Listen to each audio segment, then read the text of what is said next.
Good morning, dear students. We'll continue with the very short type answer questions in EVS. So your first question for today is, what did you eat yesterday? Write it on the plate shown below. बेटा जो आपने yesterday whatever you had eaten yesterday, आपको वो लिखना है on this plate.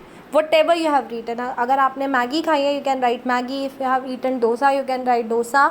जो भी आपने खाया है, write the names of 4 food items. I have eaten chapati, rice, curry and dal, so I have written that. Okay, and circle the things that you eat often. अब यहाँ पे हमारे पास कुछ food items हैं, आपको वो चीज़ें सर्कल करनी है जो आप ज़्यादातर खाते हैं. फॉर एग्ज़ाम्पल मेरे घर में राइस ज़्यादा बनता है, वीट आटे की रोटी ज़्यादा बनती है, ठीक है, या मेज़ यूज़ होता है, ओट्स यूज़ होते हैं, तो I will circle these things. आपके घर में अगर रागी, टेपियोका जिसको कप्पा कहा जाता है, मिलेट, बार्ले वगैरह यूज़ होता है, you can circle these also. ठीक है. Next, we not only eat different things. बेटा हम लोग सिर्फ दूसरी बहुत सारी चीज़ें खाते नहीं हैं, पर एक वैरायटी ऑफ फूड आइटम्स एक सिंगल मतलब सेम इंग्रेडिएंट से भी बनता है. फॉर एग्जांपल राइस से बहुत सारी चीज़ें बनती हैं या वीट से बहुत सारी चीज़ें बनती हैं. हमें ऐसे ही यहाँ पे एक चार्ट बनाना है जिसमें हमें लिखना है कि राइस से हम क्या क्या प्रिपेयर करते हैं. ओके, आप मम्मा से पूछ के डिशेस के नाम भी चेंज कर सकते हैं. जो आपकी मम्मा चावल से और कुछ भी अगर बनाती है, you can write it over here. Okay, with the help of rice dosa is made, pulao is made, idli is made, khichdi, uttapam, kheer, okay, paddu बनते हैं, पोहा बनता है. ये सारी चीज़ें they are made from rice. Okay, coming to the wheat part. Wheat से क्या क्या बनता है बेटा? गेहूं से puri, halwa, chapati, mathri, bread, cake, paratha, dalia. Dalia is broken wheat. ठीक है, तो ये सारी चीज़ें हमारे पास वीट गेहूं की बनी हुई होती हैं. You can right the names of the food items जो आपकी मम्मा बताए, which you find easy, you can write it over here. Okay, we'll do one more question today. What are the reasons that decide what we eat? बेटा ये क्या क्या reasons हैं कि हम जो चीज़ें खाते हैं वो कैसे डिसाइड होता है. आपको एक लिस्ट बनानी है.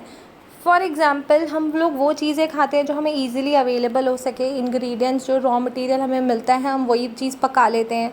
What we can buy. कई बार हमारा जेब हमें अलाउ नहीं करती है कि हम एक्सपेंसिव फूड आइटम्स ख़रीद पाएँ, तो हम अपने जो हमारे पास मॉनेटरी स्ट्रेंथ है, फाइनेंशियल पावर है, उसके हिसाब से जो हम ख़रीद सकते हैं वही हम पकाते हैं और वही हम खाते हैं. हमारे कस्टम्स एंड ट्रेडिशंस जो कहते हैं, हम जिस फैमिली को बिलोंग करते हैं, जिस कम्युनिटी रिलीजन को बिलोंग करते हैं, उस हिसाब से भी हमारे फूड हैबिट्स डिसाइड होते हैं. Age of the person. एक 6 महीने का बच्चा बहुत हार्ड चीज़ें नहीं खा सकता है. सिमिलरली जो ओल्ड एजड लोग हैं वो लोग, उनके लिए सोक करी हुई रोटी जो दाल में सोखी हुई होती है वो खा पाते हैं क्योंकि दांत की प्रॉब्लम होती है. तो एज एक पर्सन का ये डिसाइड करता है कि वो क्या खा सकता है और क्या नहीं, उसको कितना डाइजेस्ट होगा. Health illness. कई बार हम बीमार होते हैं तो हमें डॉक्टर कहते हैं आप बहुत लाइट खाना खाओ, खिचड़ी खाओ, दलिया खाओ. ठीक है. Cooking time. कई बार मम्मा के पास टाइम नहीं है, जल्दी जल्दी जो बन सकता है मम्मा वही बना देती है. Taste and interest of family members.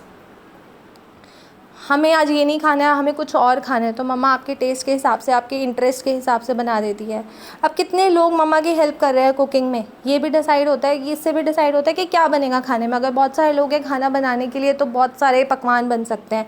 अगर एक सिंगल पर्सन इन्वॉल्वड है कुकिंग में तो वो ऐसी कोशिश करेगा कि उसका थोड़ा वर्कलोड कम हो जाए.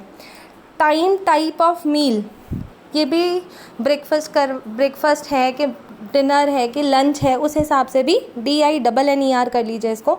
उस हिसाब से भी ये बनता है कि क्या चीज़ बनानी है. फॉर एग्ज़ाम्पल अगर पोहा बन रहा है या ओट्स हैं तो usually we have it in breakfast. Lunch के लिए कोई नहीं खाता ये सब. ठीक है. Festival, regular day. अब ये भी डिपेंड करता है कि कोई फेस्टिवल है, कोई स्पेशल ओकेज़न है तो बहुत अच्छा खाना बनेगा. रेगुलर डे है तो नॉर्मल खाना बनेगा. मतलब हम वो डिफ्रेंशिएट कर सकते हैं कि अच्छा आज कुछ स्पेशल ओकेज़न है इसलिए घर में आज कुछ खास खाना बना है. ठीक है. You have to write all these reasons in your notebook. You have to write the wheat and rice chart also. You will complete it. Okay, complete the whole thing in your notebook.